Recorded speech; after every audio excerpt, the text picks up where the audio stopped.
Ողջույն, այսօր մի շատ հետաքրքիր պատմություն ես լսելու։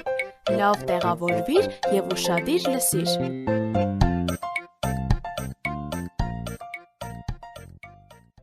Հովհաննես, փակիր դուռը,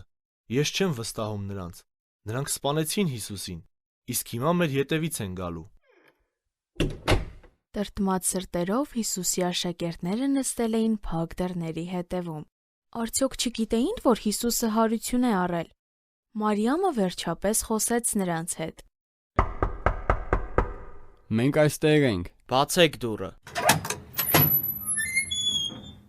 Գղիով բաս, ինչու արդեն տանը չես։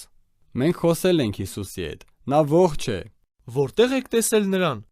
Ամեն բան պատմեք։ Սկզբում մենք նրան ընդհանրապես չճանաչեցինք։ Ամեն բան այսպես եղավ։ Մենք քայլում և խոսում էինք։ Հանկարծ մի մարդ եկավ և միացավ մեր խոսակցությանը։ Նա մեզ հարցրեց, թե ինչի մասին ենք խոսում։ Ես ասացի. Երուսաղեմում միայն դու ես անծանոթ, որ չգիտես, թե այս օրերին ինչեր են եղել այստեղ։ Հիսուսը խաչվել է, և նա բացատրեց մեզ, որ Աստված արդեն ամեն բան ասել էր, թե ինչպես է լինելու։ Նա լավ գիտեր Քրիստոսի մասին մարգարեությունը։ Մենք հանդարտվեցինք։ Որոշ ժամանակ անց հասանք քաղաք, արդեն մութ էր։ Մենք նրան ընթրիքի հրավիրեցինք, և այսպիսի բան պատահեց. նա վերցրեց հացը, օրհնեց այն, բաժանեց մասերի և մեզ տվեց, և այդ պահին մենք ճանաչեցինք նրան։ Հիսուսն էր։ Սակայն երբ հասկացանք, որ Հիսուսն է, նա անհետացավ, ճիշտ մեր աչքի առաջ, նա այլևս այնտեղ չէր։ Սա իրոք ճշմարտություն է։ Մենք խոսել ենք Հիսուսի հետ, և հետո շտապեցինք այստեղ, ինչքան կարող ենք արագ, որ պատմենք, Հիսուսը ողջ է։ Երբ մարդիկ հանդիպում են Հիսուսին,